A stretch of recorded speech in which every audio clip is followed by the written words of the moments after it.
So now we've got all going, and here we are in the Stratosphere Lounge episode. I want to say 195. I think I got that too wrong, and helpful people pointed out to me that that was not the case.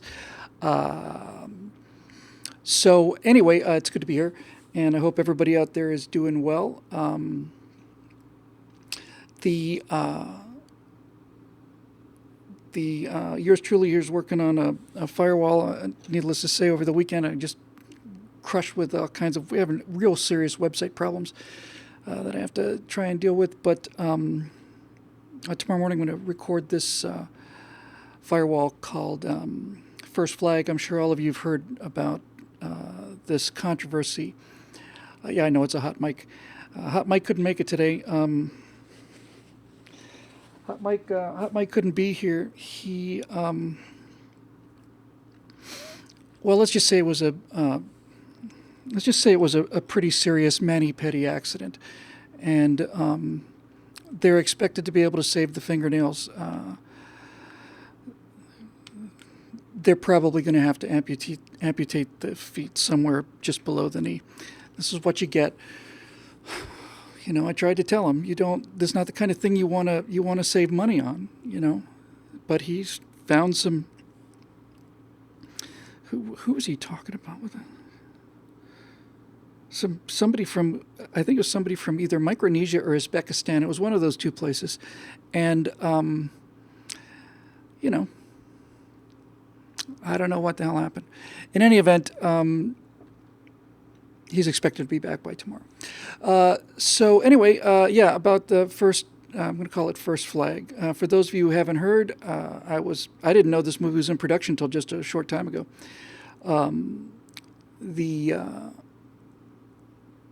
There's a movie coming out about, we talk about our heroes, and what we're really talking about, I think, when we say heroes in that sense, when I say Burt Rutan is a hero of mine, and Jerry Stipp is a hero of mine, and my number one hero is Neil Armstrong. Really, hero is the term we use, but what we're really talking about is role model. It's the person you want to be. It's the person whose life just inspires you to be. You want to be like them. You want to be like them. So when I heard that there was a movie, I did receive the two books. Thank you very much, Ohio Coastie. I'm sorry I didn't see that earlier. If you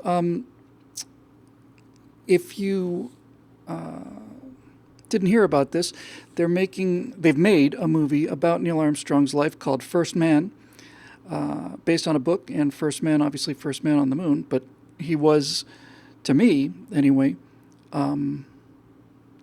he was the first man. He was, I think I won't say that Neil Armstrong is the greatest man in history. That's certainly overstating the case, but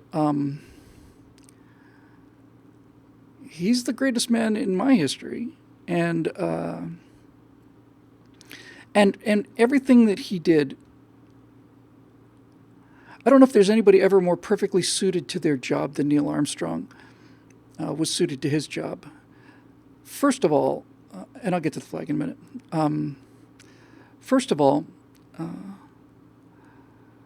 in a entire occupation filled with guys who have ice water in their veins, who have nerves of steel, who this is exactly the stuff that Tom Wolfe talked about with the right stuff. What is the right stuff?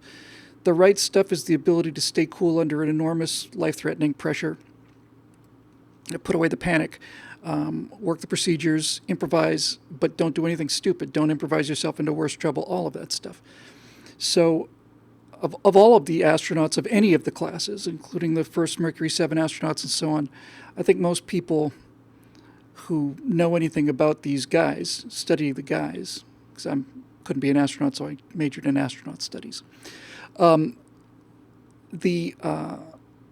Pretty much in agreement that of all of them, Neil Armstrong was just the coolest in terms of nerves. He was on Gemini 8, I think it was. He docked with the target vehicle in Agena upper stage where they practicing the first space rendezvous and docking. He docks with the Agena. All of a sudden, he gets his runaway thruster, and then next thing you know, they're rolling at something like 60 RPM, which means every second, they're going around. And he was able to get that back under the control, separate from the Agena, and come back home and splash down. He flew that mission with Scott. Dave Scott, I think. And this is an interesting question. Just going to go to from Trevor, Trevor FL. I'm assuming it's Trevor, Florida. Are you Florida man, Trevor? Because I've heard so much about you in the news. But he asked a really interesting question, and the question is: would Neil Armstrong be remembered if he wasn't the first to walk on the moon? And the answer is he would be remembered in the same way that, Ed White is remembered, or Ken Mattingly is remembered, or Pete Conrad, or any of that. But the reason I think that's an interesting question, Trevor, is because he had to be the first man on the moon. That's what I meant when I said that Armstrong was the most perfect match for the mission. He was the most perfect. He was the perfect man to be the first man on the moon for a number of reasons. The technical reasons in terms of keeping his head under fire, being able to stay cool under pressure on Gemini 8. There's a famous story about him. If you've ever seen the lunar landing simulator, it's a jet engine surrounded by this incredibly ungainly, girders and scaffolding and stuff. And basically, he's pivoting the jet engine, and he's vectoring the engine thrust the same way that the LEM was. And they didn't have computer simulators for this. So Armstrong's out there in this thing, and this thing was notoriously dangerous. It goes a little bit past, not too much past vertical, and there's no recovering, and it just flips over.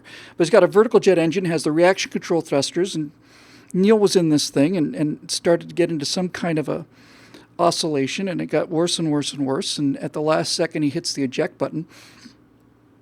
Yeah, the flying pogo stick, John Pershing says, hits the eject button like a tenth of a second before the thing goes into the ground. Somebody timed it. It was something like that. And he parachutes down into the fireball of the wreckage of this thing. And this was an early morning test, so all of the other astronauts come into work at their regular time, or 9 or 8 or whatever it was.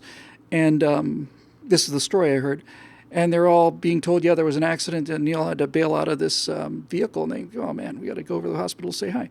They go up to the office, and in the office is Neil Armstrong. He's changed into his short-sleeve shirt with his clip-on tie, and he's sitting there writing a report, just cool as ice.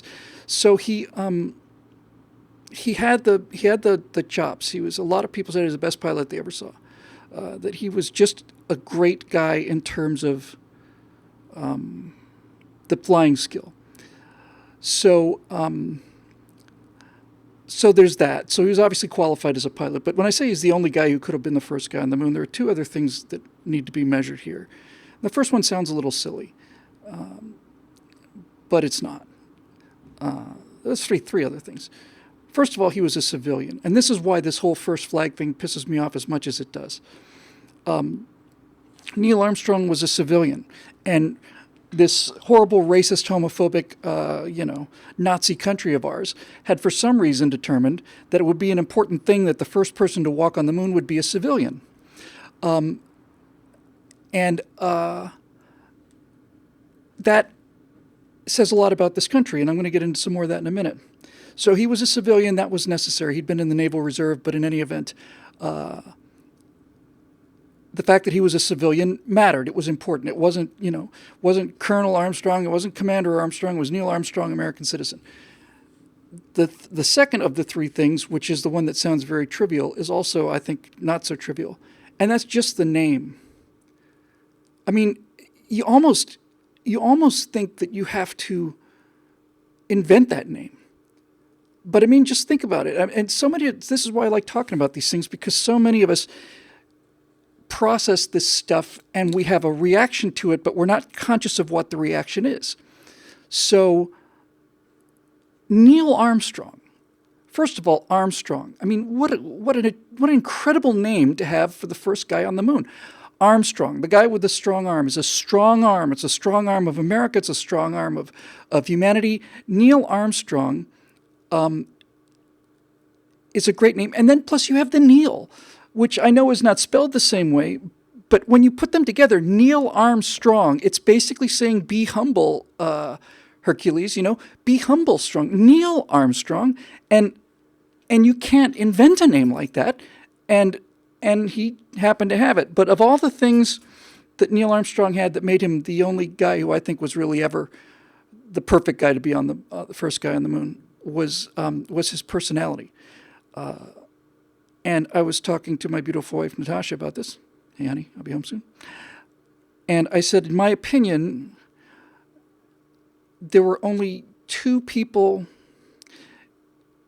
There were only two people in the space programs of their respective countries that encapsulated their countries, encapsulated them. And I think the only two genuine celebrities in terms of historical qualities in the space program were Neil Armstrong as the archetypical American and Yuri Gagarin as the absolute typical Russian. Gagarin, by all accounts, was an incredibly charismatic, nice, friendly, humble guy. And he was Russian-looking, and he landed in this field. He ejected from his craft. That was the design. That was going to get him out. They couldn't be sure they get the Vostok capsule down soft enough, so they built it so he ejected from the capsule. Technically, that violated the actual record, but nobody gave a damn about that. It's just childishness. But in any event,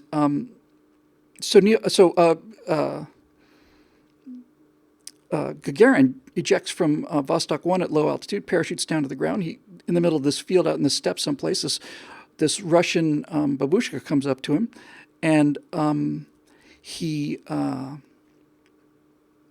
says, "What planet are you from?" And he says, "I'm from Russia." And there's a really amazing story, and that is this. There was, somebody's going to tell me exactly what this was in a minute. They flew the Vostok missions. Gagarin becomes a national hero, and rightfully so. He's just perfect. He's just absolutely perfect. And he's charming and friendly, and he's charismatic, and he's, what's the word I'm looking for when you're good on camera? Photogenic. So the Soviets are off to a pretty big lead. First satellite, the first orbit, the first man in space, all of this. And then they're working on their next capsule, which might have been Vostok, I think. Vostok was the first one. Vostok, I think, was between Vostok and Soyuz. And that second capsule was a piece of junk, and everybody knew it. And the same thing with the Apollo 1 capsule command module. They knew that was junk too, but they were in a hurry. So the pilot of that capsule, I want to say, was Komenev. Something like that, I think. In any event, he knew that this capsule was a death trap, and he basically said, "I'm not flying it," which is an act of moral and mortal courage in the Soviet Union. You're in the cosmonaut program. You say you're not going to fly this thing. Not flying it. It's not safe. It's a death trap. And they said, "Okay, well, if you're not going to fly it, then the backup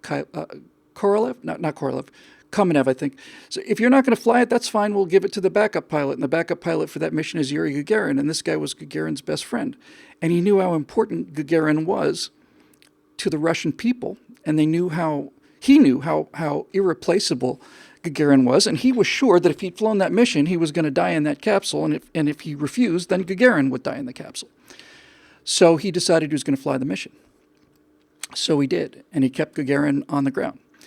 And he burned up on reentry. And there is a radio transmission, which I've heard, of him screaming, yelling, not screaming in pain, yelling, screaming in rage at the ground controllers for having put him in this death trap. He's literally cursing them as his spaceship's coming apart.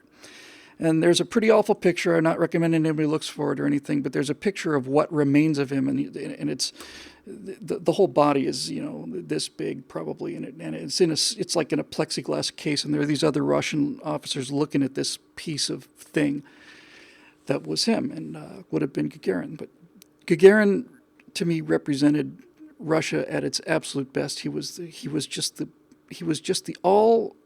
the all-American Russian boy. And Neil Armstrong had that quality. Neil Armstrong needed to be the first man on the moon because of his personality as well as his flying skills, in my opinion. Armstrong was very quiet. He was exceedingly humble, I think. He certainly behaved that way. When you're the first man on the moon and you get out of the Apollo program and you're a private citizen, there are some financial opportunities available to you for endorsements. And I seem to recall he only did one. I remember Neil Armstrong did a Timex watch commercial, or what, Timex or Rolex, one commercial years after the moon landing, and then he landed on the moon, became the most famous man in the world, and then he just disappeared. He just stepped away like Cincinnatus. He went on to go. He went back, I guess, to teach engineering. I want to say it was at Purdue, and he was always there, teaching engineering in this relatively obscure school, and you never saw him. You never saw him on the Tonight Show. You never saw him on. He's never on The Dating Game. He was never on Hollywood Squares. He was just Neil. And I have a lot of respect for Buzz Aldrin, enormous respect for Buzz Aldrin. But to be honest with you, I mean, you could probably get Buzz to open a 7-Eleven. But Armstrong was very private and very quiet and very, very American and American looking. And he would have been... He was made for it. That was what he was built for, was to be the first man on the moon. And to be the guy who became the first man on the moon as well. The actual mission went a lot more rocky than most people believed. It's an interesting term, rocky, because the computers, the radar, the computers that are bringing the LEM down. I've followed the entire landing sequence of all of the Apollo missions available online. I watched from about 15 minutes until landing.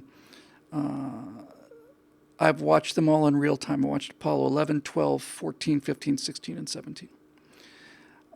And they're all the same procedures at the same time. 12 is especially funny because Conrad and Al Bean was just such an enthusiastic guy. Bean's going, yeah, baby, plenty of fuel, man, plenty of fuel, baby. You're looking great, baby. It's fun to listen to. When they made From the Earth to the Moon, they cast that guy from, was it from Kids in the Hall? As Alan Bean. Anyway, so on the Apollo 11 mission, they're coming down. They're basically, for most of the descent, the engine is pointing forwards. They're looking pretty much up at the sky. They can't really see much of anything because they need to slow down. They need to slow their trajectory down as they do. And then as they finally get to a point where they get slow enough, then there's an event that happens. Is it P61, 62, something like that? It's an event in the computer program, Dave Foley, yeah. And then all of a sudden the LEM pitches almost completely upright. And now for the final ending of the landing, it goes down more or less vertically. And so there comes this moment when all of a sudden you can see things. You couldn't see much before, but now you can. Now you're vertical. Now you look out there, and you've been following this computer down, and you're already very concerned because you're looking at this. Your entire life depends on this this ground radar. This radar is what's telling you how high you are above the lunar surface, and this is the one that you have to have. And as Neil and Buzz are coming down, all of a sudden they get this warning signal. You get an error code on the computer nobody's ever seen before, and it's like it's the radar, the ground radar. We don't know how high we are above the surface of the moon, and all of our fuel calculations and everything else are going to be based on this. We lost our radar. Was it 1201? I think 1201 error or something. It sounds about right. So they're saying, what's the 1201? And Mission Control says, stand by, Neil. And so they're on their way down. Their rocket's burning, and they're on their way down, down, down, down, down, down, down. And then they find out it's probably just an overload. They tell them to ignore it, 1202.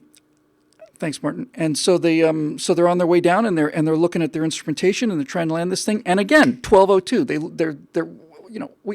This is it. And there's a lot of people who've said that, given the fact that you had the 1202s and also the fact that they were so low on fuel relative to later missions, that there's a lot of people that have said he really should have aborted or whatever. But nobody was going to. He wasn't going to abort that. Nobody was going to abort that landing. When you listen to these guys, and you listen to it in real time, and I can hopefully chuck a link up to it. But just look for Apollo 11 landing inside the LEM, and it's really quite incredible. Still picture looking out the outside of Aldrin's window, but all the radio is there. So they pitch over, and they're coming down. They've got this terrible concern about not knowing what their true altitude is, which figures into all of these calculations. And as they're watching themselves come down, the autopilot is taking them straight smack into the middle of this field of boulders about the size of houses. If memory serves, the LEM could land on an incline of up to 12 degrees, maybe 12, 15 degrees tops, and it's that much. Any more than that, the ship was really in trouble. And needless to say, you land on a rock, the thing tips over, and it either explodes or you're not getting off the moon because that second stage has to go up.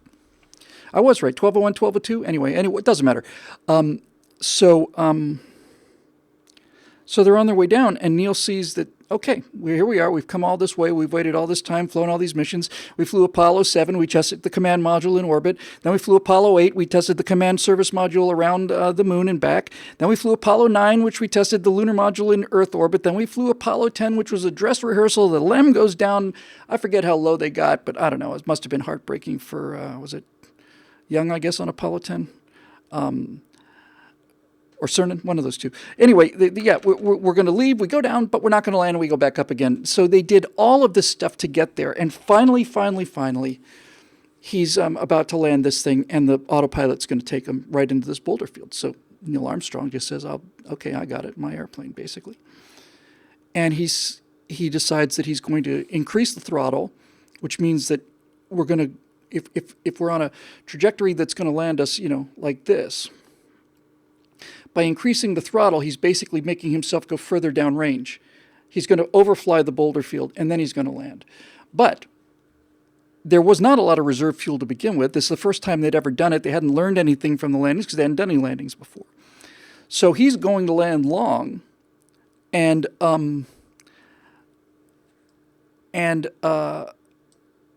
he just takes over the vehicle. And there's a 60-second fuel warning, and that 60-second warning goes off. And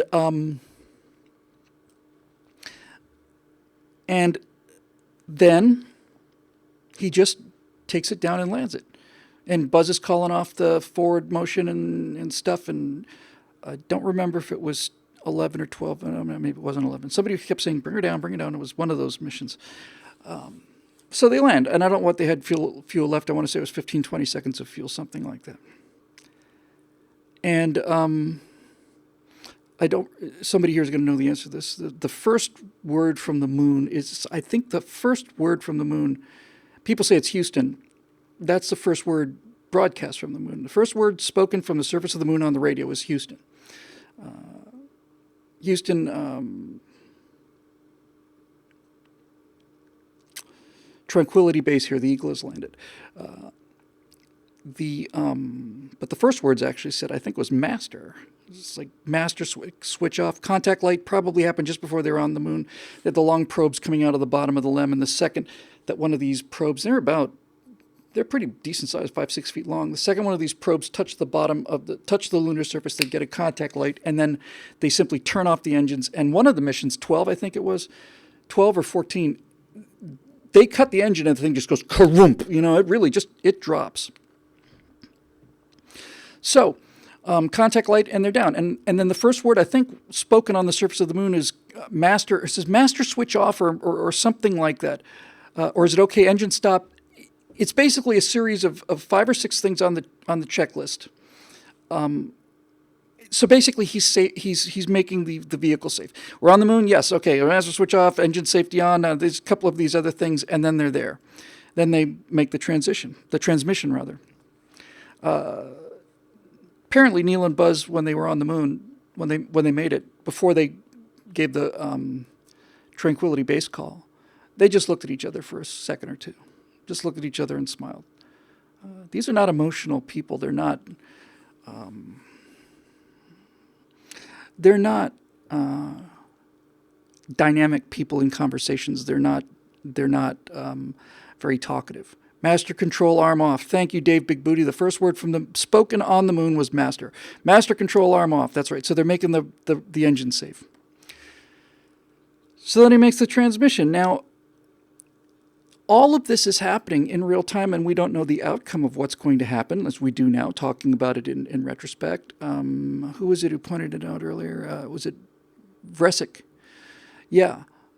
You can hear Armstrong. The only time you ever hear Armstrong, he's not panicked, but he wants an answer. He's flying this thing down to a landing, which he can't really do without the radar altimeter. And he's already told Mission Control we have a 1202. And Mission Control is not answering because they don't know what the hell the 1202 is. They have to start talking to the telemetry guys and the guys working in Mission Control.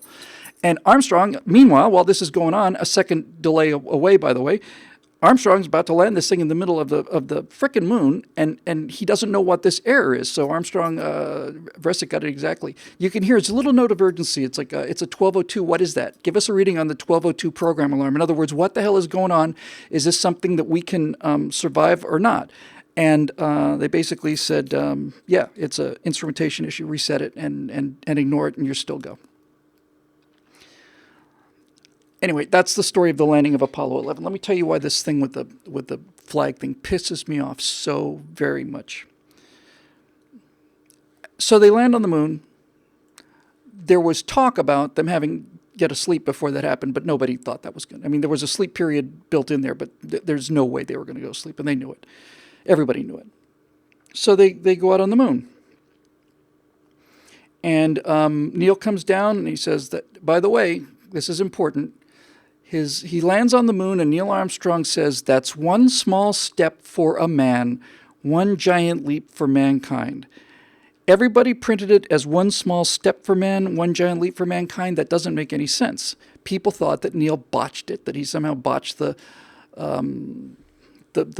lines, which he wrote. It wasn't given to him. That was Neil. They said, Neil, whatever you want to say, that's your business, whatever you want to say.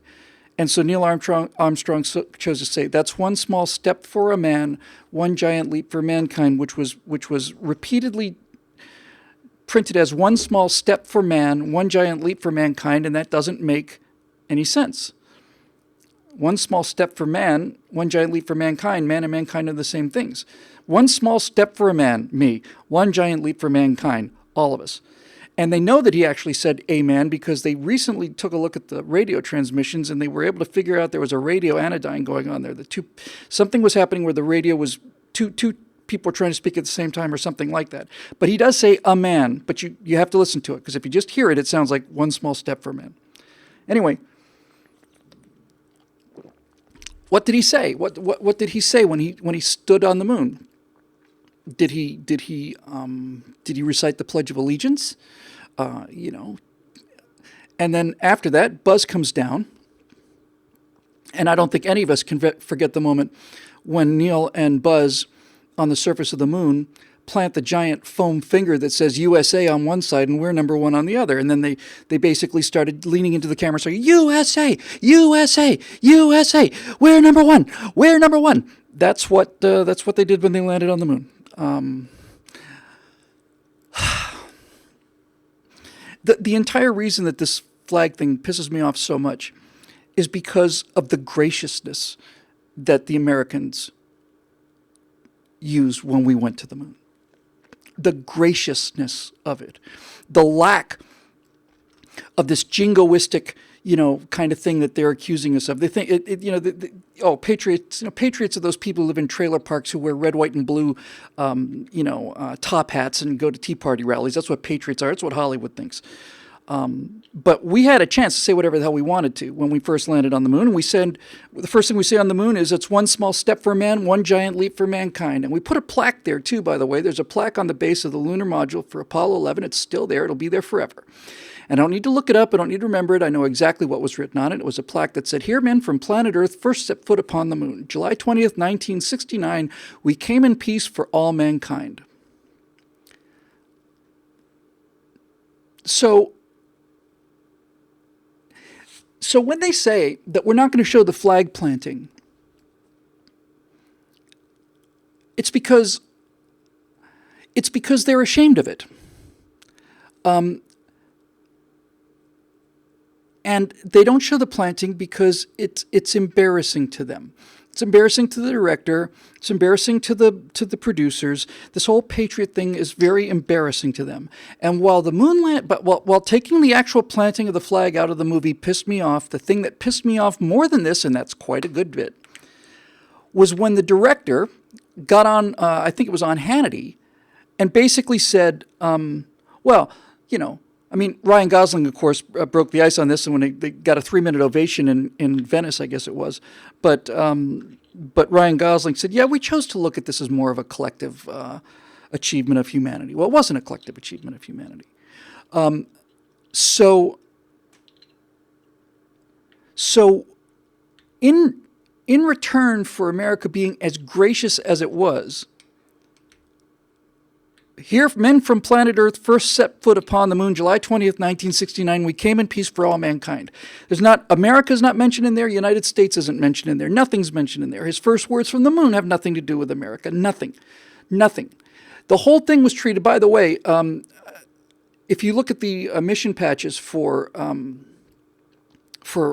every American space mission, I do not think there's an exception to this.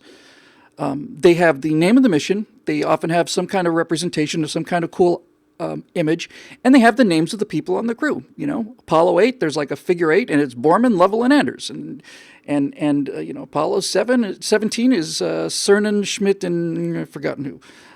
Conrad, Gordon, and Bean, and, you know, Shepard, Russa, and Mitchell. And all the guys' names and all the shuttle missions, every single one of them, they got the names of the people on the mission. But Apollo 11 doesn't. Apollo 11 doesn't. Apollo 11 is a picture of an American eagle landing on the moon, and in its talons are not arrows, and it's not the American flag, and it's not the Statue of Liberty, and it's not a corn dog, and it's not, you know, a gun, and all the rest of this stuff that these Hollywood elite bastards think that patriotism is. The mission badge for Apollo 11 is an American eagle landing on the moon with a laurel wreath like an olive branch in its talons. It's landing. It's literally landing peace on the moon. It's bringing the symbol of peace that has been throughout history in its clutches to land on the moon. We're landing here in peace. There's no America. There's no red, white, and blue. There's no flag. Nothing on all of this. And I had always thought that was such a gracious thing for America to do. That it was such a gracious thing that that all of this, the badges, the iconography, the first words, the plaque, all of it is about humanity and so on and so on and so on, and not a weird number one, which we had every goddamn right on the planet to be doing. But no.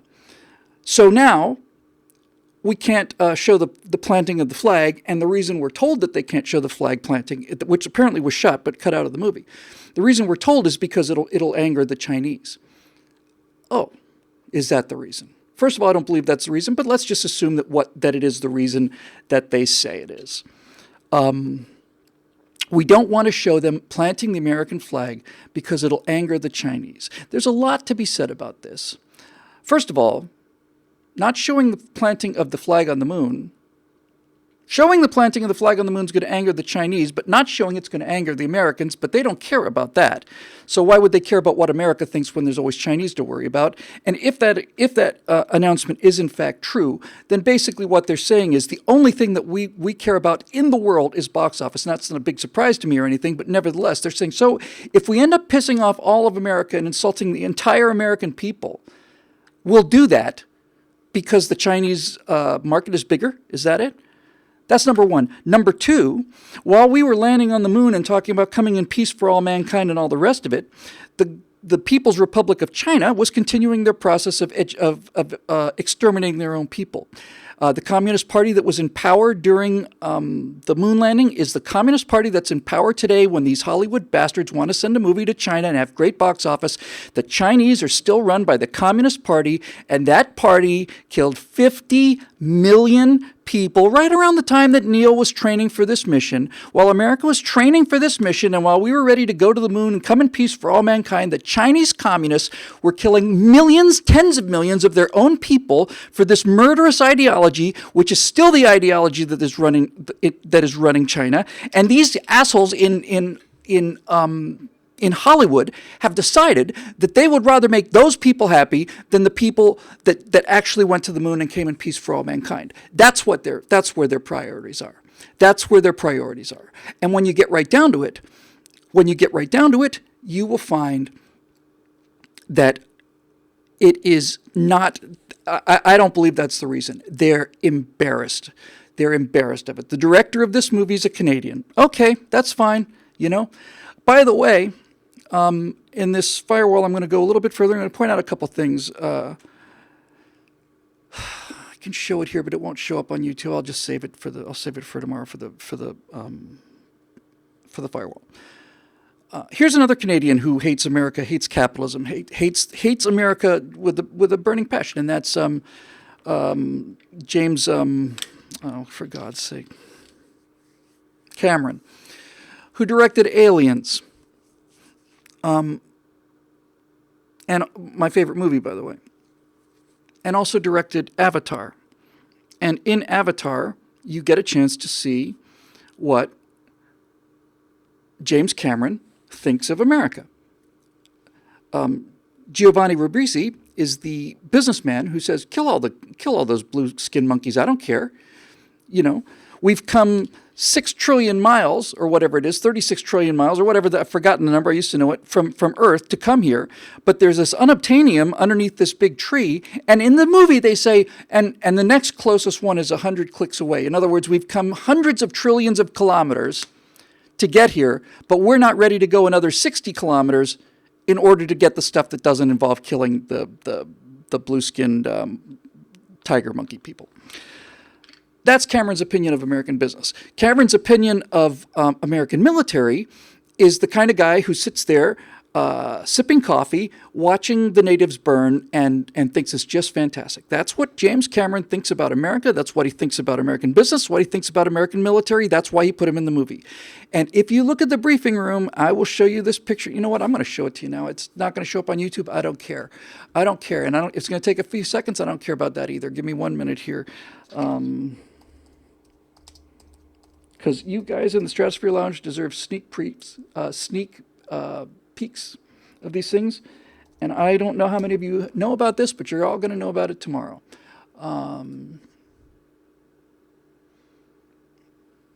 Where is it? It's around here. I'm getting to it. Don't you worry. Yeah, there's one close up, but that's not even a wide shot. It's worth the wait, believe me.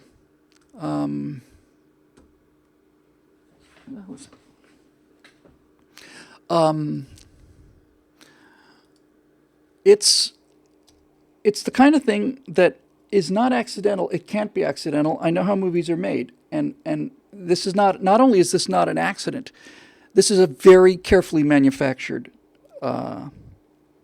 issue. 1 second. I know I hate the dead air, but this is worth it, believe me. Have they scrubbed the internet of this? Have they?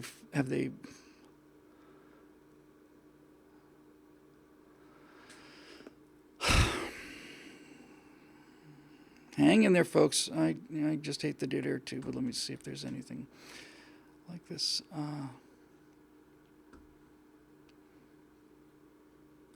Let's take out the room. This will blow your mind.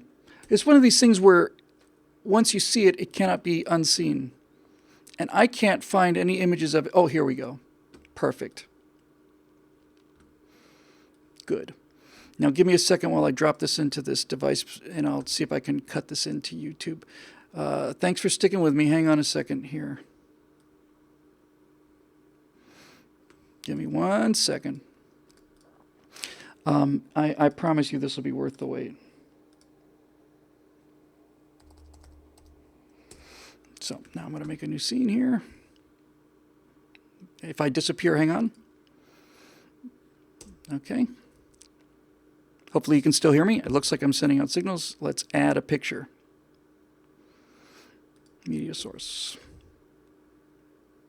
Okay, hopefully you still got me. Browse.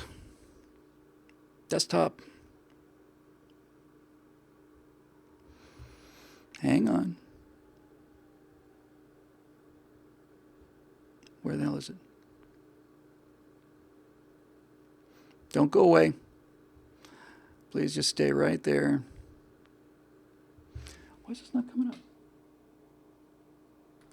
Maybe this is still a picture. I apologize for this, but I am also telling you, honestly, it would be worth the wait. Come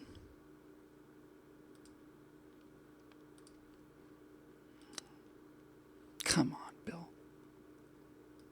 Can I just not drag this onto the timeline? That'd be nice if I could just do that. Can I do that? Hey, there it is. Okay, hang on. Okay. Great. Okay, here I am. Sorry about the delay. As I said, this will be worth it to you. There, you can see the briefing room. Everybody see the briefing room? This is where the guy is talking about going out there to annihilate the whatever they call these blue-skinned people. So let's have a quick look at it again. There's the briefing room. Everybody see it? Okay, let's go back. Now, for those of you who have not seen it, I'm going to go back. And this time, I'm going to go back, and I want you to pay attention to something. I'm glad you got a chance to look at it. Everybody recognizes it, and so on. When I go back, you tell me what you see in the window when this man is talking about going out and murdering these innocent people. This is James Cameron's view of America right here. You tell me what you see in the window behind the guy doing the talking.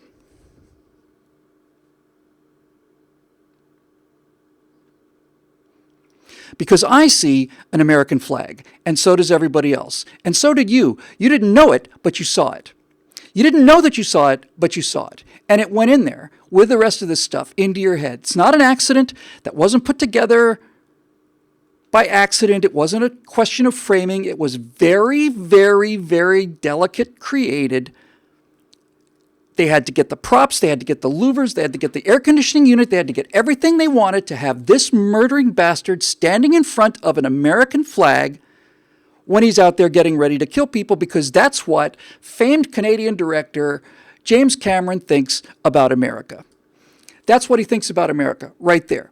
We're the murderers, and we're the aggressors, and we're all this other stuff. And Cameron doesn't think much of capitalism either. He's worth several $billion, but he's against it on principle. And by the way, Foghorn, were you the only one rooting for the soldiers? No, I was rooting for the soldiers 100%. I was with them 100%. I just couldn't get over it. Yeah, what a sneaky jerk, huh? You want to say it one more time? This is how Hollywood controls your brain without people knowing it. But this is the briefing room. I bet you everybody who was in the movie watched it. I didn't catch it when I was watching the movie. I had no idea, but I did. I caught it subliminally. But this is what James Cameron thinks about America. Let's look at it one more time, shall we? Just to appreciate the genius of the evilness of it. Okay, so what does that tell you? Okay, what does it tell you? I know what it tells me. So, this is Avatar, Sarge. This is Avatar. This is the military that doesn't say U.S. military on it, doesn't say American military on it. They call them mercenaries, but it's the Marines. And when and this is the same guy who made the Colonial Marines in Aliens that I love so much. So we're the bad guys. We're the bad guys in our own movies, and we are paying people like James Cameron billions of dollars so that he can make us the villains in our own movies. So now we get back once again to the flag planting. Why is this important? The planting of the American flag was the only thing during that entire mission that recognized the people that actually did the work. And to say that this is a collective achievement of humanity is nonsense. It's not a collective achievement of humanity. It's a collective achievement of America. And to the degree that America is part of humanity, that's fine. But let me tell you a few things about this Apollo program. The people, I forget who it was. I saw it in a documentary. I'm pretty sure it was one of the Apollo astronauts who said this. But looking back on Apollo, this movie was made, I want to say, just a few years ago, maybe 10, 15 years ago. So 30, 40 years after Apollo. One of the guys who was really instrumental in the Apollo program said, we didn't have the technology to go to the moon in 1969. We somehow had to reach into the future, 50 years, and just bring back just enough technology to get us to do what we had to do. I thought that was a very, very profound and interesting way of putting it. We had to reach into the future because we don't have the technology to do this right now. We have to reach into the future in our imaginations and find the pieces we need in order to go.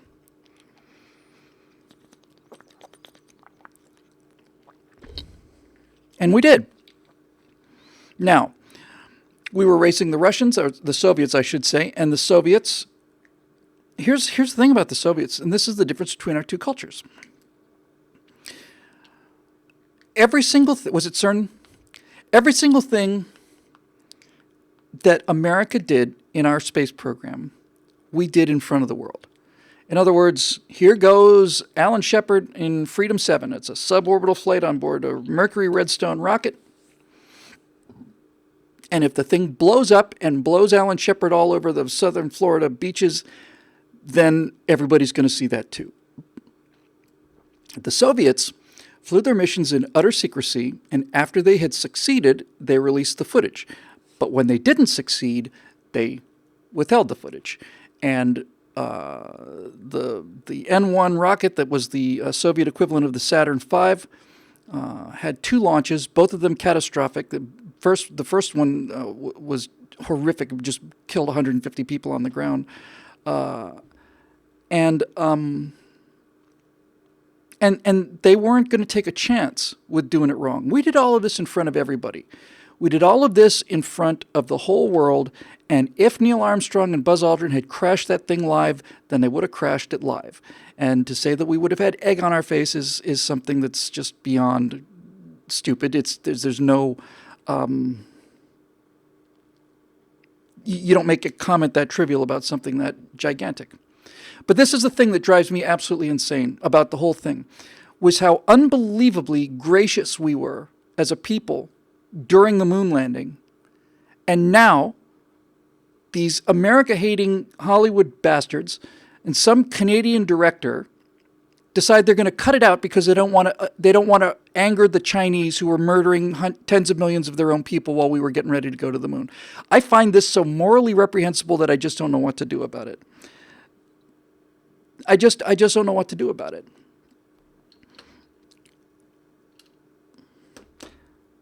Except fight it. I have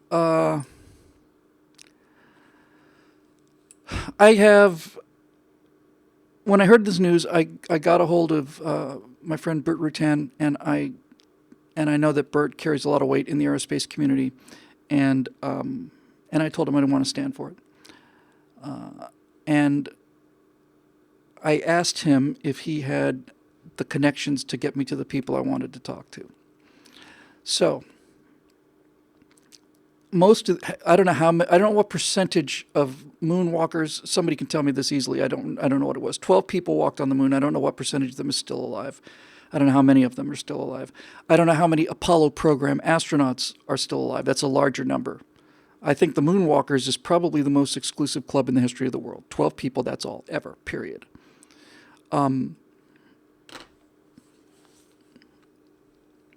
Somebody pointed out to me once, they said, no one has ever walked on the moon that was born after 1930. If you were born after 1930, no one has walked on the moon. And yes, Edward Smith, you can tell a moon rock from an Earth rock. It's very, very, very distinctive. It's a gray, and it's a kind of an igneous kind of thing that I've never seen anything before, ever like it. So they're going to cut the flag planting because they don't want to anger the Chinese. So let me think this through here. Does that mean that they're going to take the American flag off of the moon? No. Does it mean that the stuff on the moon is going to have the flag in the background removed? No. Does it mean that when the Saturn V goes off the pad and it says United States and the big American flag and the USA on the side of the Saturn V, is that going to be taken away? No. So what is it that is going to tell the Chinese that this wasn't a Chinese mission when everybody knows that the first people to land on the moon was America? So why did they do it? They did it because they're embarrassed about it. And this Canadian bastard did it because he has an idea of what patriotism is. And of all the things I said earlier, the thing that made me the most angry was, I think I lost the track of it, imagine, was that the cutting the flag planting pissed me off. But when the director got on Hannity and said, well, Neil wasn't really very patriotic anyway. Really. That's when I had some other thoughts about this, Nobody goes into the film business for their country. I've never heard of anybody who says, I want to be an actor to serve my country. I've never heard anybody say, I want to go out to Hollywood and I want to make films because I feel I owe a debt to America. It is the most selfish, ego-driven occupation on the face of the earth, and I ought to know because I'm a part of it and I wanted to be that aspect of it. But I also wanted to fly fighter jets for my country. So I understand what patriotism is, and I don't think patriotism is what they think it is. And even if it was this, redneck, knuckle dragging, like I said, these people think that we went to the moon and put the big foam "We're number one" sign right there, and we all just got in there and saluted it and just went to the camera and just mugged like you see sometimes people do at the Olympics. It's just ridiculous, and it's just horrible. But here's what's interesting about the people that are still alive. And Martin Archer's just given me a great thing here. Buzz Aldrin's still alive. No one from the other first three missions.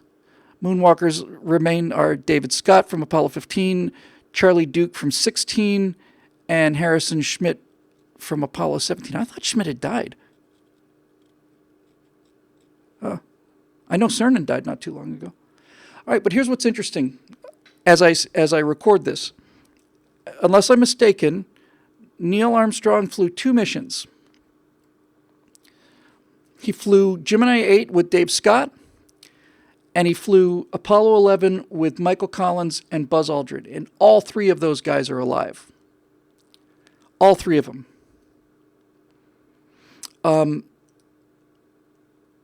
And I wanted to get in touch with all 3 of these guys because of all the people that have weight in this. These are the 3 I want to reach. I want to reach, and I've got email addresses for at least one of them. I want to reach Dave Scott. I want to reach Mike Collins, and I want to reach Buzz Aldrin. And I want to get them on camera. And I want to get them on camera talking about what they think about this.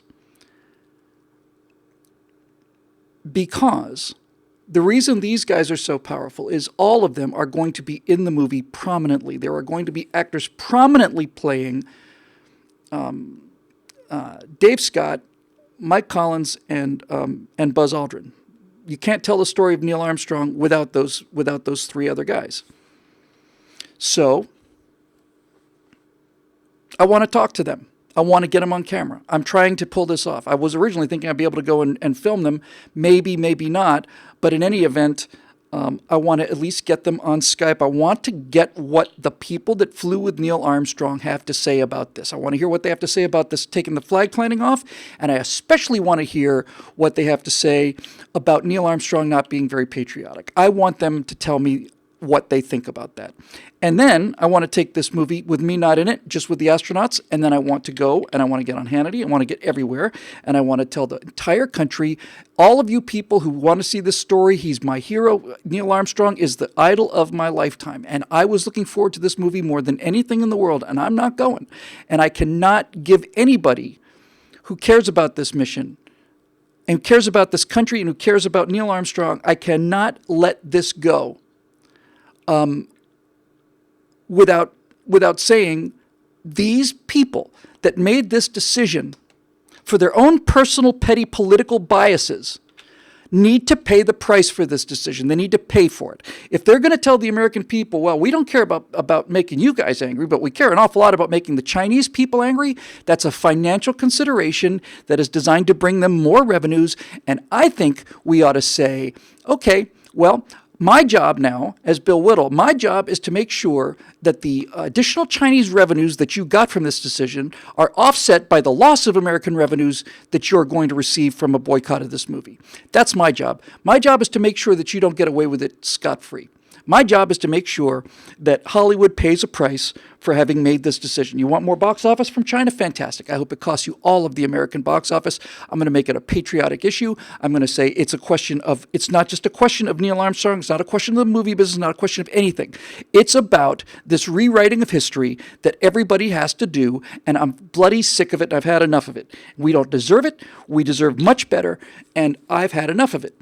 And by the way, Hollywood, you decide to put that moon landing back in, and this will turn from a boycott movement into an enthusiastic endorsement for the film, because this man's story needs to be told. But as far as I'm concerned, I'm not going to this movie. I'm not going to see any movie this guy's ever directed, and it pains me to say I'm not going to go see any more movies with Ryan Gosling, because I like Ryan Gosling. He's a terrific actor. But they're going to have to pay. They're going to have to pay. I want to know how many times... I want to know how many people were murdered by the Chinese during the course of the Apollo program. Well, during the course of all three, Mercury, Gemini, and Apollo. How many people were murdered by the Chinese government? It's tens of millions, starved to death intentionally. And this is the way we have our ethics now. We are going to basically say, we're going to spit in the eye of the American people who came in peace for all mankind in order to appease this communist Chinese government that murdered 50 million people, and this is the ethics of Hollywood. It's the ethics of Hollywood because Harvey Weinstein is the ethics of Hollywood, and Bill Cosby is the ethics of Hollywood, and all of this is the ethics of Hollywood. They're a bunch of rapists and a bunch of soft, shallow, stupid people. Stupid people like this Canadian director. Neil Armstrong wasn't very patriotic. Why do you think he went? I don't even know this guy's name yet. I will. Why do you think he went? You think that Neil Armstrong went to the moon so he could make a lot of money and be famous? No, you think that because that's what motivates you. You don't have any idea what motivates these people. I'll tell you what motivates these people. I can tell you exactly what motivates these people. I can tell you exactly why this flag planting needs to be in there. I can give it to you all in one very simple story.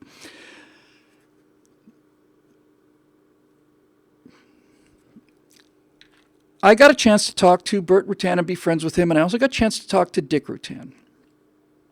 Burt gets a lot of publicity. He designed the Voyager and the Spaceship One and all that other stuff. But Dick Rutan flew the Voyager around the world, his Burt's older brother.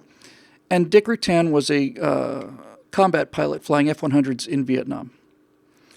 And Dick Rutan told me in person one night a story about why this flag planting needs to be there. He told me this several years ago. And he basically said this. There was a mission when Dick was flying a combat mission in Vietnam, and some guy got shot down. And he parachuted down into the jungle, and he had a small handheld radio, and Dick happened to be the guy who was closest on station, so Dick is in his F-100 circling around the jungle, talking to the guy on the ground, because those radios don't have tremendous range. So they decide they're going to send in their search and rescue like they usually do, and they send these guys in to get him out, and all of a sudden the ground fire gets pretty hot, and they're taking a lot of fire. And then they decide that they're going to leave this guy. And they call Dick Rutan on the radio, and they tell Dick to tell the guy on the ground that we're not coming for him.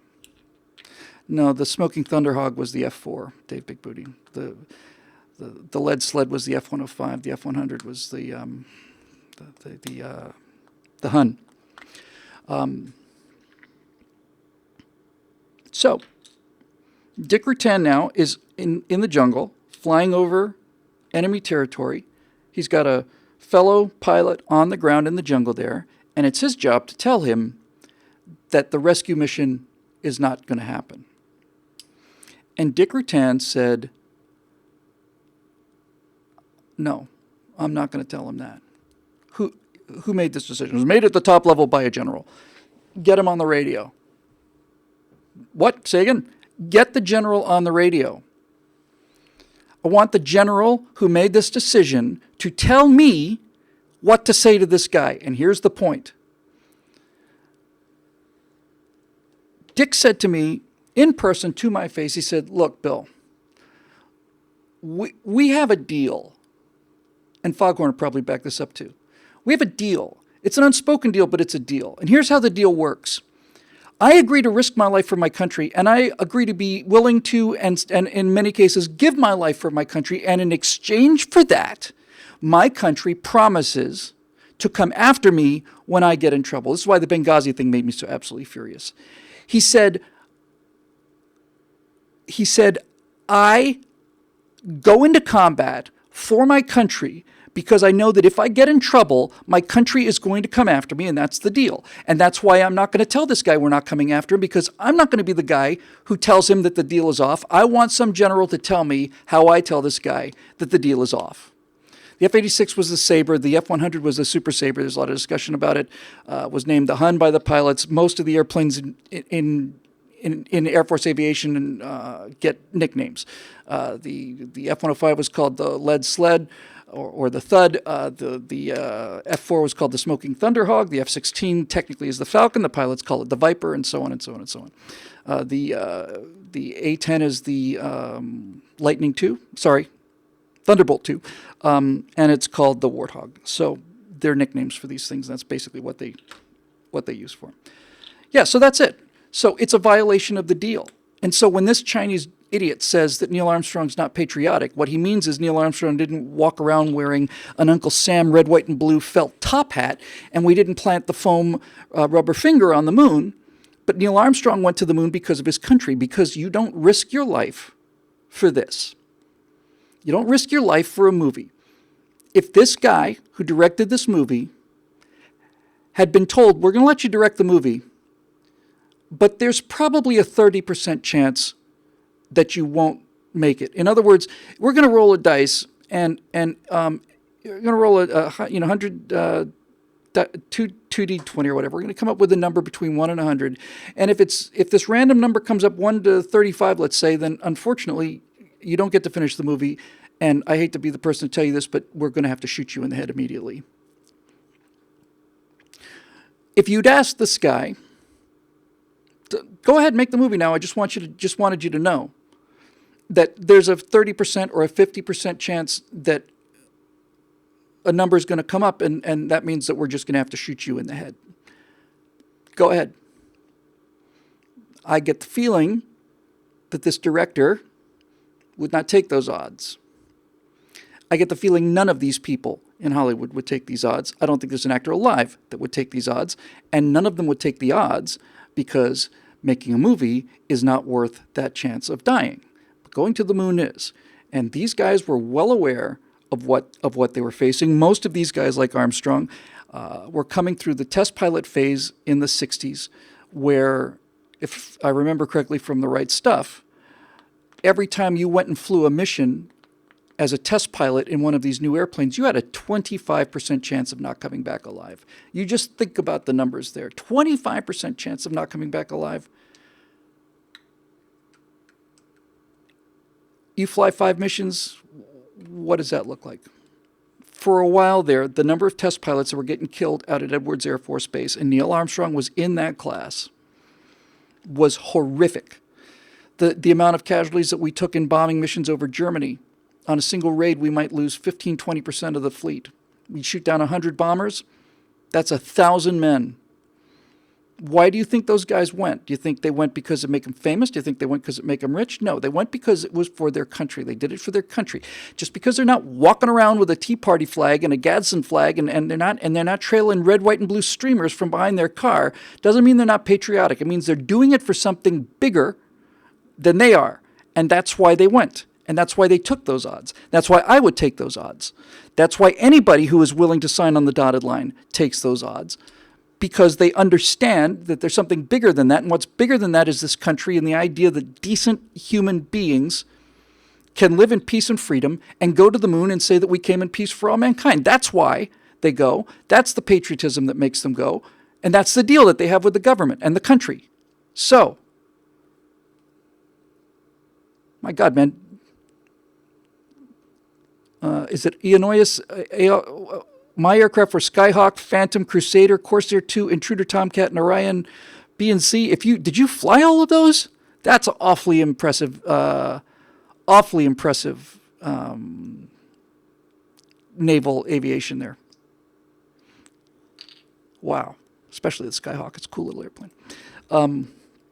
Anyway, I think I've got most of this out of my system. Try and get it into some concise form. And by the way, I'm going to also include the Star Wars thing here. I'm going to include the Avatar thing because it needs to be there to show what people think about patriotism in Hollywood. This is their opinion of patriotism. Ordnance Chief. Nevertheless, very impressive. Very impressive. That's not easy work. And the Forrestal incident shows us it's not very safe work either. My understanding is that the flight deck on an aircraft carrier is the single most dangerous occupation in the world. I'm very proud that you're watching this show, for all of you, except for Foghorn. Anyway, so this is basically it, and I'm going to close by talking about Star Wars. And the reason I'm going to talk about Star Wars, and I'm not going to spend a lot of time on it, is simply this. This is rewriting history by not planting the flag. By not showing the planting of the flag, they are making a decision based on their current political beliefs, which is socialist, left-wing communists. And so I'm going to say this is what the left does. They rewrite history. And I can prove this to you by saying that if you walk up to anybody under the age of 40 in the United States of America, I don't care where they are, I don't care what they're doing, you walk up to somebody in a mall and they're at a certain age, under 40 and maybe over 20-something, right around in there, that entire generation, you walk up to them out of the clear blue sky, you don't introduce yourself, you don't set anything up, you simply walk up to them and say, who shot first? And every single one of them will say, Han shot first. And why is this important? It's important because in the movie that we all saw, in the Star Wars we all saw, Han Solo is in the cantina. He's about to fly Obi-Wan and Luke to where they're going to rescue the princess. He gets cornered by this bounty hunter named Greedo in a very bad green rubber face suit. Greedo sits him down. Greedo has a gun on him. Once he's got a gun on him, that's self-defense at that point, and everybody knows it except for the left. So Greedo sits him down and says, I'm taking you to Jabba the Hutt. Oh, come on, Greedo. A Jabba Hutt's going to kill you, and I can't wait to be there solo. I want to watch it happen. And he says, yeah, I'll bet you do. And he has unclipped his blaster, and he fires under the table, puts a hole the size of a pizza plate into Greedo. Greedo goes face down into the table. There's smoking ruin. Han tosses some money to the bar proprietor, and people cheer. They stand up in their, they get out of their chairs, they launch themselves to applaud this. Because it's a heroic thing. Because once Greedo pulled a gun on him and said he's taking him to Jabba the Hutt, that is essentially the same as pulling the trigger. Pulling the gun and telling him he's going to take him to be killed is the same as pulling the trigger. So, Han was absolutely right to shoot him. He was 100% right to shoot him morally. But that was 1977. And as the years go by and the progressives become more and more overripe and start turning into the fermented nonsense that they've become, then in the first of the special editions, we find all kinds of stupid, nasty, primitive-looking CGI glomming up everything and making Mos Eisley Starport looked like, Grand Central Station when it used to be just a desert outpost. It was much better in the original, but put all that aside. Now you find out that when they go and sit down at the table, Han Solo says, yeah, I'll bet you would. And then Greedo pulls the trigger on Han.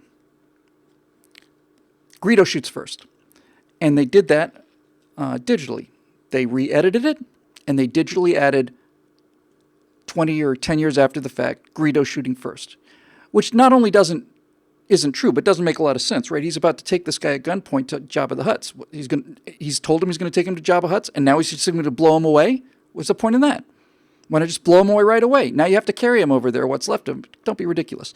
But they did it, you see, because they thought that Han shooting first would be a bad moral standard to set for people. So instead of making a movie about how morally bad guns are, they don't do that. They go back and undo history, because it is history. I saw Star Wars in the same way I saw the moon landing. I saw them happen. And you can say one's fictional and the other one's not, but nevertheless, my experience of watching them was real. So, there you go. Now, here's the part that's really disgraceful. You cannot find a copy of Star Wars where Han shot first. It is unobtainable. You cannot get one. If you do not have the original VHS version of Star Wars that was released in the, I want to say, late 70s, early 80s, then you will not be able to buy, for love of money, the scene the way the scene was shot. And if you try to tell somebody that Han shot first, you will not be able to prove it. There's no way to prove it. And in 10, 20, 30 years, if the subject comes up, people are going to think, well, maybe he shot first, maybe he didn't. 40, 50 years from now, they'll say, of course Han did not shoot first. Of course Greedo shot first. There's no evidence proving that Han Solo shot first. Which is why in 40 or 50 years, when the moon landing finally is remade again, the next time it happens, it's going to be Natasha Armstrong or somebody, Nina Armstrong, and it's going to be a lesbian of color who lands on the moon in order to provide social benefits to the people on Earth and makes a big speech about how the money shouldn't have been wasted when there's so many people starving on Earth, and that'll be the true story of the moon landing as it actually happened when you leave it up to these people. They cannot allow history to stand because all of the history of everything that these people believe in is a very terrible history. And our history is not terrible. Our history is magnificent, and never more magnificent than it was during the mission of Apollo 11, which was the high point of Mustafa Armless, beautiful, which is the high point of human history. That mission was the height of human achievement. I don't think it's going to be surpassed. I used to think that it was, pray that it was, assume that it was. I'm not so sure anymore. But that flag deserves to be shown being planted on the moon. And if they want to make this into a political thing and take the most dramatic moment from the moon landing away from the moon landing, because they don't want to upset the Chinese, then I think we need to make this a crusade. A crusade. And I think we ought to arrange, for the first time in our lives, if we care about this country and we care about history and we care about Apollo and we care about America, I think we ought to start thinking very seriously about getting some kind of protest groups together like the Tea Party, and we're not going to get in people's faces. We're just going to stand outside of every theater where it's being shown with a sign that say, please don't go and see this movie. It's an insult to Neil Armstrong and the people that went to the moon. And make them pay. Make them pay.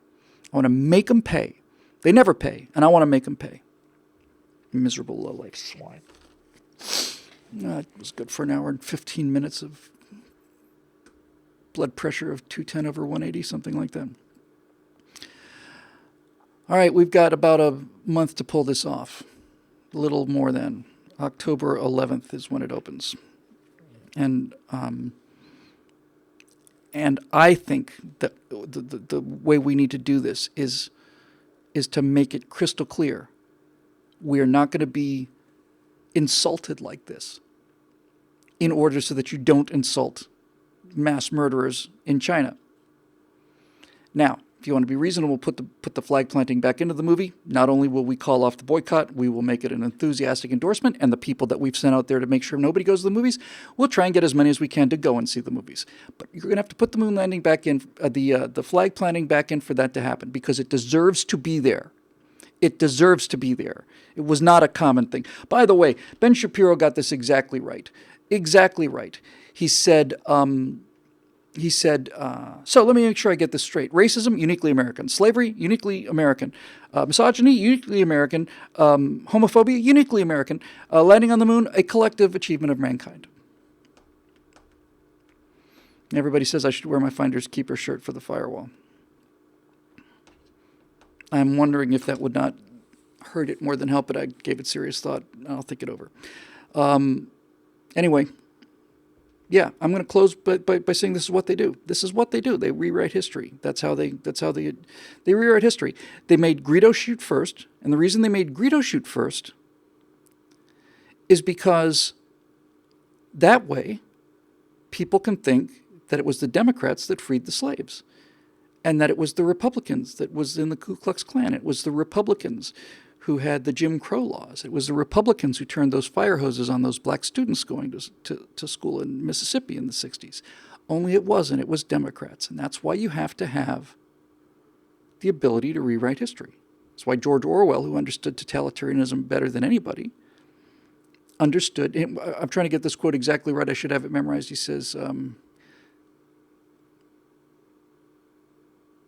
he who controls the past controls the present. He who controls the present controls the future. I think that's what he said.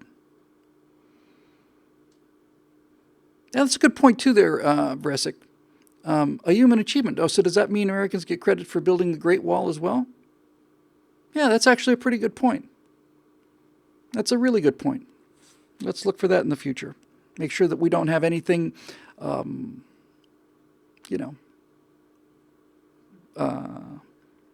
want to make sure that when they re-release Zulu and the Battle of Rorke's Drift, we want to make sure that all the British flags are taken out of that movie because that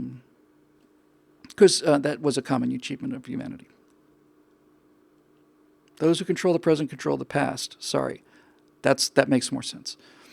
That makes more sense. The saying is, those that control the present control the past. The people that are alive today can go back and rewrite history. Those that control the past control the future. So, yeah. No, we didn't build that. You didn't do it. It's not, no. And a final thing on this is, I really do wonder if, genuinely wonder, if the flag planting would have been in if Barack Obama was still president. I think this thing is designed, I don't think I know it. It is designed to slap the face of those patriotic Americans who had the audacity and the nerve to get up on their hind legs and tell these elite left-wing douches to pound sand. They have not forgiven us for this, and they never will. Yeah, there's another one, Woody Fool. This started back, this whole argument started probably much earlier, but what was it, 8 years ago now when Superman Returns? And they ask, what does Superman believe in? And the editor or something of the Daily Planet says, so what is he all about? Is it truth, justice, all that stuff? Or all that jazz? Something, truth, justice, and all that stuff? They basically say, truth, justice, and the American way. We can't say the American way because that'll make the Chinese angry. And by the way, America is loved around the world, was loved around the world because America was America, and America was proud to be America. And people think that by making Americans ashamed of being America, that this will improve people's opinion of us overseas. No, it'll only improve the opinion of these oikophobic, self-hating, neurotic bastards who have the controls of the pop culture. Those are the only people that are happy by this. The Chinese are not going to respect us more for having pulled this out. They're going to laugh. They're going to have much greater contempt for us. And not that I care, but anyway. Yes, and that's another thing, by the way. Another thing. I just love all these little points. If they want to be historically accurate, I'm even willing to do this. Put the planting of the flag back in the picture where it belongs. Buzz Aldrin had mentioned, not for quite a long time afterwards, but he mentioned that when the upper stage, because the lunar lander is the spidery looking thing that goes down and the silver part with the leg stays there, but the kind of angular looking top part, the ascent stage, detaches and flies off into space. Doesn't all leave it. The four legs and the gold bottom of the thing stays there forever. It's still on the moon. We have pictures of it. Buzz Aldrin admitted that as they were blasting off from the moon, because that Apollo 11 mission I've said this before. I'm going to get this graphic for the firewall. The Apollo 11 mission. If you put the lunar module on the pitcher's mound, the legs extend some distance beyond the pitcher's mound, but all of the extravehicular activity of Apollo 11 happened inside the infield of a baseball stadium. Neil made one trip that was about halfway into right field, but every single step that they took on Apollo 11, think about this, with a lunar module on the pitching mound, they never went outside of the dirt line ever. The whole thing happened that close to the LEM. But because it was such a close, since it was so close to the LEM, Buzz Aldrin admitted that during the takeoff of the ascent stage, he saw that the blast from the ascent engine knocked the American flag over. Okay, if you really need to show the American flag being drawn through the dust, if that's the trade that you want to make, fair enough. Because that actually happened. That's actually history. Put the planting of the flag back in, and then you can show the American flag being blown over. Maybe that'll make you feel better. Maybe you can show the American flag lying in the dirt. Maybe that'll make you feel better. But as far as I'm concerned, the flag is lying in the dirt of the bloody moon. It's lying in the moon dirt. And it can sit there for 1 billion years, and it'll still be there. And there's 5 others just like it, too. 5 others.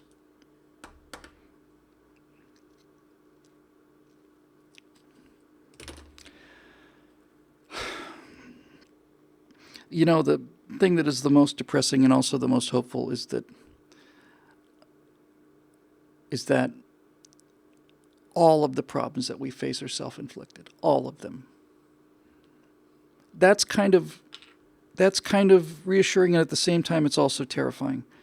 Because there seems to be something inevitable about a society that reaches a certain level of success, where the elites become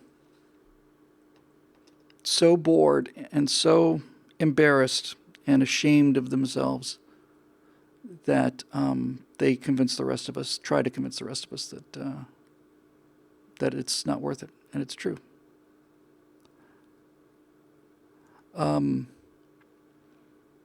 People love Superman because Superman was about truth, justice, and the American way. That's why Superman is popular around the world.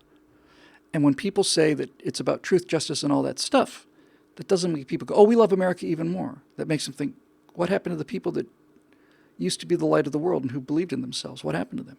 You know how hard it is for me to have a Russian wife who is more amazed, appalled, disgusted, and disgraced by this than I am? Do you know what that feels like to be married to somebody with a history like the Soviet Union, who looks at what's going on here and is more upset about this than I am? And I'm plenty upset about it. She doesn't understand it. I don't understand it either. What's the matter? Why are people doing this? We get more like the Soviet Union every day. The Soviet Union gets more like America every day. Those are not trend lines that I particularly care for. But I do think somebody needs to get on a horse about this thing. And I think the whole thing needs to be about, hey, it's not about the flag even. The flag is the impetus. It's the rewriting of history. It's the rewriting of history to suit your politics that we can't stand and that we're not going to tolerate any longer. I have to tell you, I just don't know. I mean, I get the feeling that if this thing ever, John C. Pershing, my God, man, what a great thing to say. My God. Here's a direct quote. He said, "You don't like the flag on the moon? Modify, come and take it then. Go and replace it." That's the way I like it, man. That's exactly the way I feel. You don't like the American flag on the moon? Go up and get it. Go get it. I remember back during the eject days, somebody pointed out that the flags that are on the moon are made out of nylon. They're very much like the nylon American flags you can buy and that flying outside of my house right now. But they said that due to the fact that there's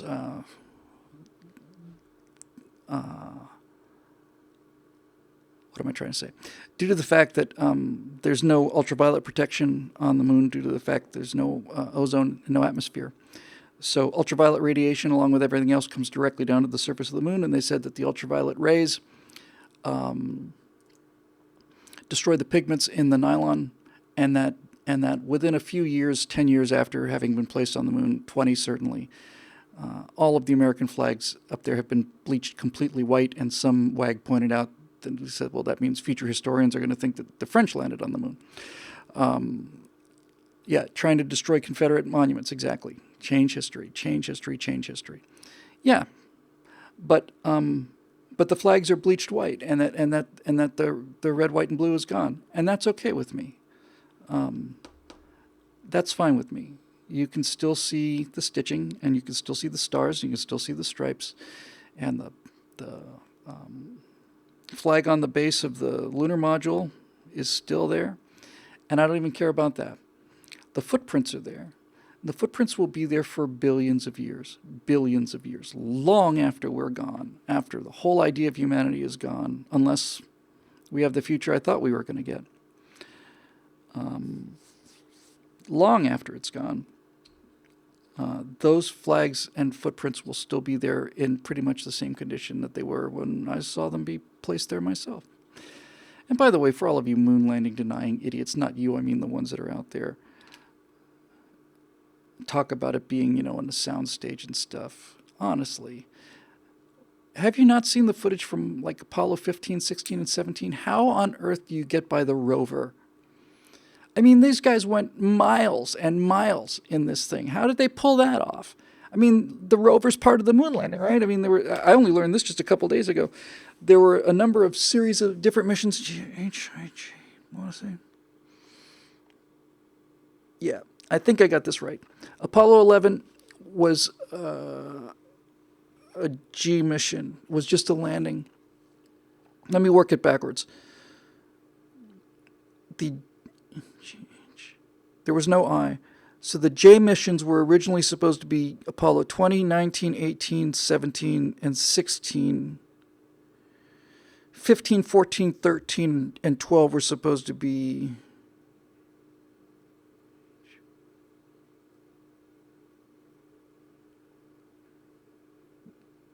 H missions, and Apollo 11 was a G mission. In other words, I didn't know this until very recently, but that they had broken down the Apollo landings into different classes, and that Apollo 11 was one class, and then the next class of missions was going to be 12, 13, 14, and 15, which would give them a lot more room. They'd go a lot further. They're prepared to stay longer, stay for more than 24 hours, stay for a couple days, and then the J missions, they moved Apollo 15 from the H to the J's. The J missions were the ones with the rover, where they're going to be on the moon for 3 days, and it's going to be a real big deal. I don't even know why I brought that up.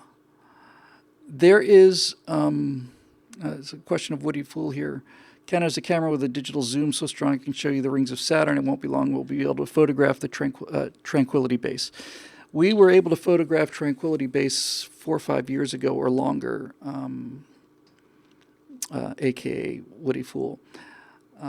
And then with the Lunar Reconnaissance Orbiter, we were able to fly that low enough over the all of the Apollo landing sites and see the hardware on the moon. What's especially cool is about a year ago or less, recently, they had LRO, Lunar Reconnaissance Orbiter, on even closer. It's not perihelion and it's not perigee. It's I've forgotten. Low point in the orbit, but please look it up. Look up Apollo landing sites, and you will see with the latest pictures, especially from Lunar Reconnaissance Orbiter, you will be able to see everything. You can't see individual footprints, but you can see dark trails where all the footprints are. You clearly make out all 4 legs of the LEM. You can make out the flag. You can make out the ASLEP, the Apollo Science Lunar something or other, the science packages. You can see all of the stops. You can see all of it. And these idiots are still saying we didn't go as photographs of it from lunar orbit. That doesn't matter. They'll never be convinced. It's not an intellectual problem with them. It's an emotional problem. I think, there was a contest. I think it's still in place, a prize to put an unmanned rover on the moon that could be controlled from the Earth. Unmanned rover landed on the moon. Private prize for people to do that privately. I think they ought to do it, and I think that they ought to land it in the Sea of Tranquility, and I think that little rover ought to be able to roll right up, not get too close, but roll right up to the Apollo 11 site. That's where I'd put it. If I had a chance to put it anywhere, I'd put it there. I would put it there, and I would pay an enormous amount of money to be able to look through the eyes of a rover in 4K stereo digital and watch this little rover approach this golden kind of a mound in the distance and get closer and closer and closer and see the shattered remains of the lunar module descent stage and see the flag on the ground, see the science instruments, all of it. By the way, if you point a laser at the moon and you point it at the 6 places where we've landed on the moon, turns out that laser comes bouncing right back again. Exactly where we said it would be, to the foot. So, how does that happen? Moon landing deniers. Did we land laser reflectors on the moon? We were able to do that, but we couldn't put people there?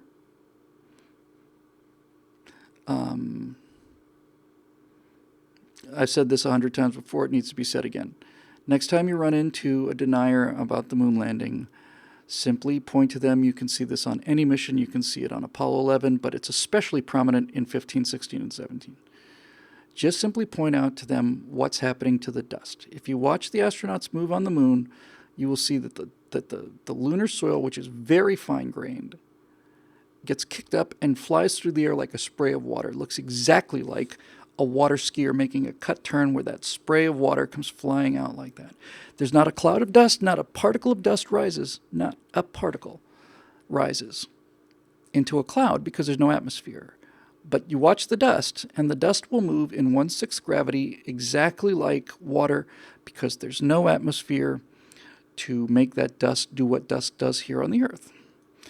And that can only happen in a vacuum. And as I've said many times on this show, I've had a number of engineers tell me that building a sound stage the size of the one that would be needed to fake the moon landings and making that into a vacuum is much harder than going to the moon. If you've ever seen the actual vacuum chambers that they have here on Earth, there's a really big one. NASA's got a big one. You know, when I say big, I mean it's probably, 30, 40 yards across and maybe 100 yards high. And it looks like Cheyenne Mountain. It's nothing but reinforced concrete and steel. And the reason it is so unbelievably massively structured is because nobody appreciates the atmospheric pressure on Earth, because atmospheric pressure is everywhere. But if you had a perfect vacuum on the surface of the Earth, it is going to want to collapse so badly. You just take a look at the world's largest vacuum chamber. It's built like a prison. It's built like a bunker because the atmosphere is exerting so much pressure over every square inch of everything down here. And if you take that away in order to make the dust effect work, then the entire studio collapses like a tin can. And sometimes you can see that. By the way, this is something that people just don't even think about. But you know how plastic straws are destroying the Earth, right? I mean, I know most of you know this, but some of you don't. Plastic straws are destroying the Earth, yes. Okay, so we put a plastic straw in this thing and I sip out of it. And I sip and I see the water comes up the straw and the thing goes down. Well, why does that water move into my mouth? Oh, because you're sucking on it. Okay, what does that mean? Well, you're making a vacuum in the, you're reducing the pressure inside the straw. Yes. So the air pressure inside the straw is less. Yes. What makes the water defy gravity? What makes the water defy gravity? Why is it that when I suck on a straw, water defies gravity and comes up this tube? Why?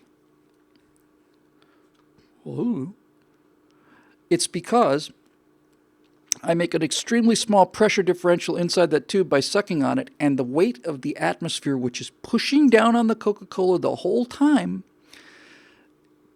pushes down onto the surface of that Coca-Cola and forces it up into the straw. It's taking the path of least resistance. So that's the world we live in.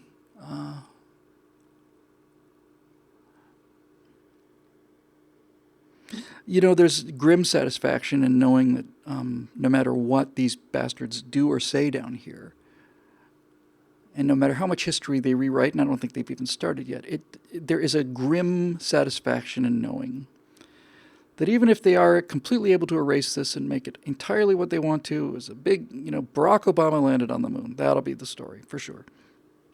He landed on the moon in order to prove how wonderful healthcare is. And he planted the giant Obama flag on the moon. Fine. There's not much I can do about that. There's a little, but there's not much. So the part that I find grimly reassuring is, yeah, but the flags are there. The LEMs are there.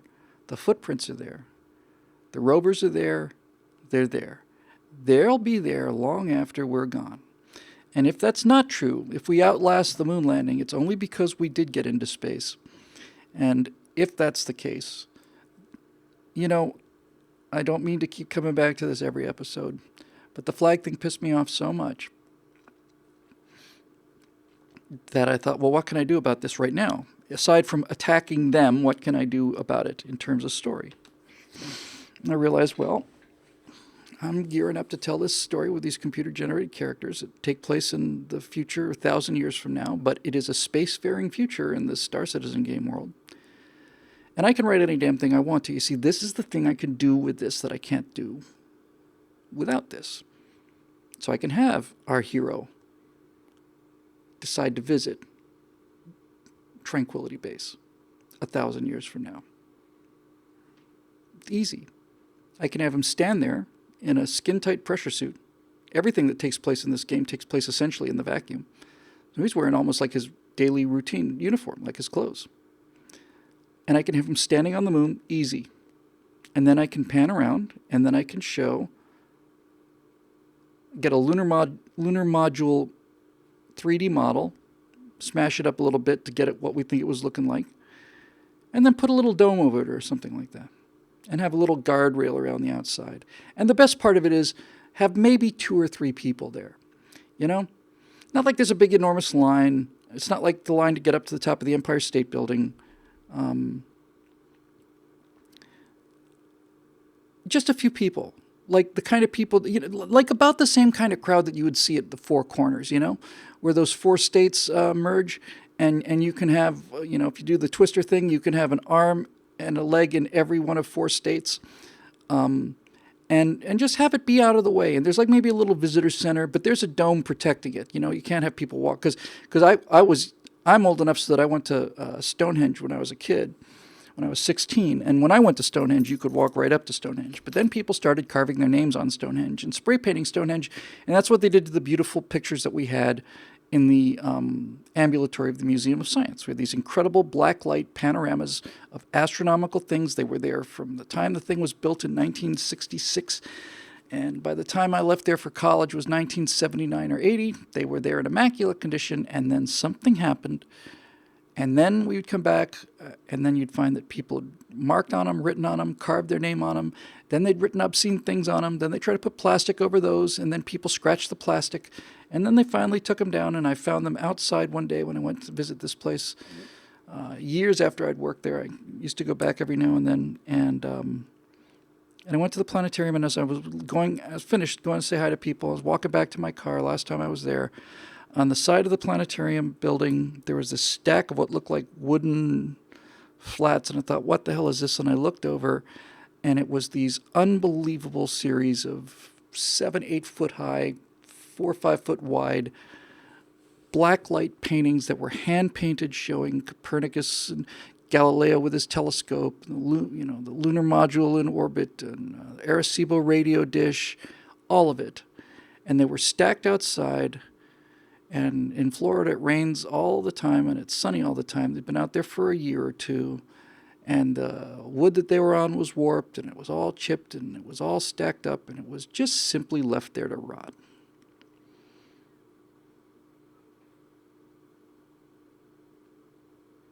By the way, here's something else we might think about doing. I'd love to get your take on this too. It occurred to me that we could go to these movies, go to the showing of First Man, and then at the appropriate time we could just simply walk down to the front, take a little American flag this high that you smuggled in, right when it's supposed to happen. Walk down to the front, stand in front of the projector, put it down like that, salute, and then go sit down.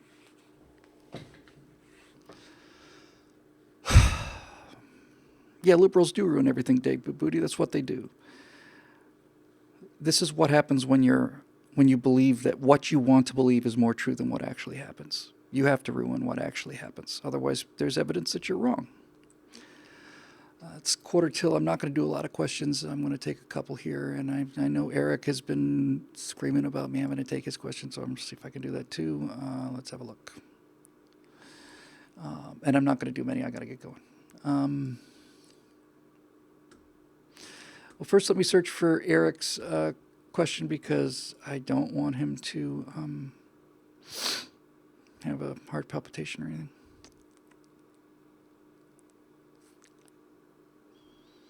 Looks like I've got it. Hang on.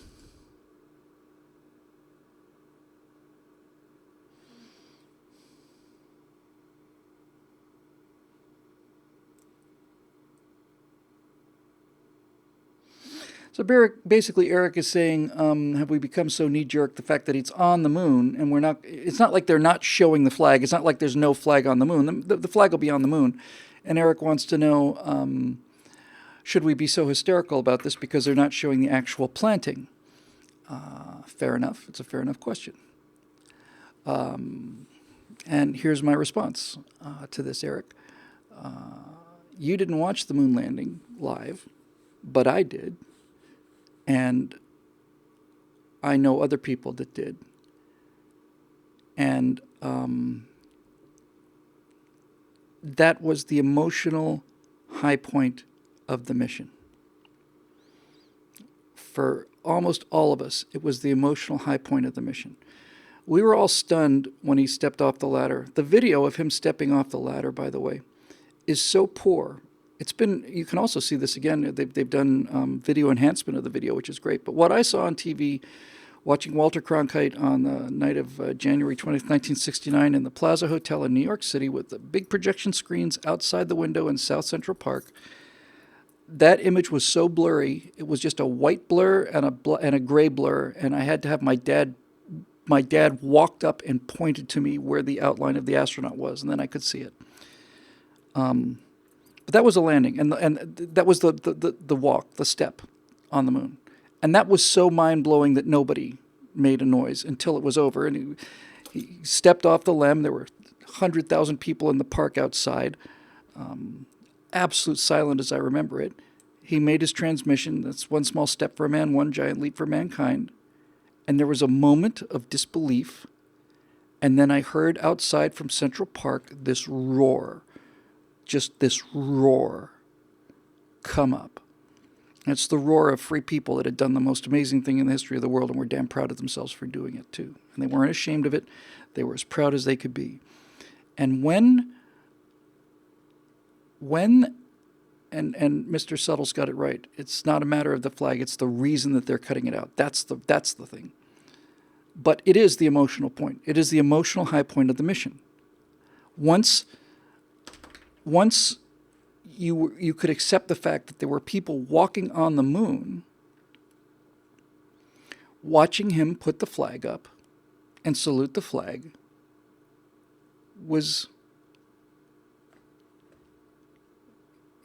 it's not why we went. And by the way, and this needs to be said too,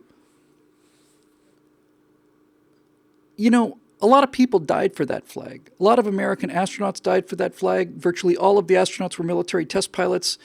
They were dying in Vietnam. They died in Korea. They died in World War II, World War I. A lot of people had given their lives for that flag. The exact same flag that's on the moon. The same flag. Yours are not the exact same physical flag. I'm not going there. It's the flag. It's the same thing. And we have lost a lot of people who've been fighting for freedom all around the world, our freedom and other people's freedoms too.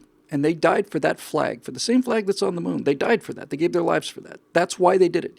If you talk to them and tell you why, this is why you never ever see veterans burning a flag, not ones who have mentally not become deranged anyway. They'll tell you it's not just a piece of, it's just a cloth, the left. It's just a cloth. It's a cloth with colored stripes. Not to these people. It's not to me, and not to the people who are ready to give their lives for it. They're not giving their lives for a piece of plastic or piece of cloth. They're giving their lives for a piece of cloth that represents something absolutely unique in American history and is the best thing that has ever happened to this planet. And it is simply worth fighting for and dying for and all the rest of it. So if they want to take that out, that's fine.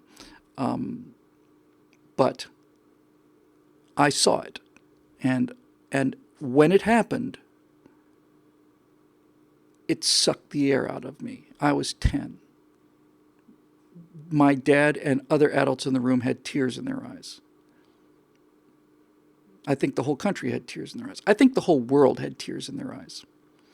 And as I said at the beginning, we showed so much grace and generosity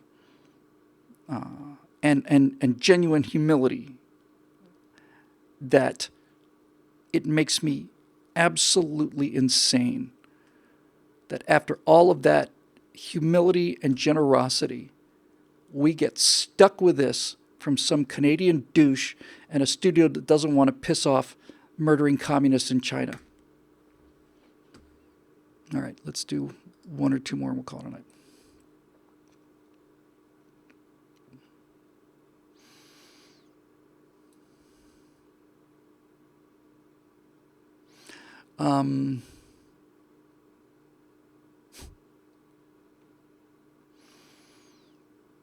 I'm trying to find something. I think I'm tempted to just kind of wrap it up, to be honest with you.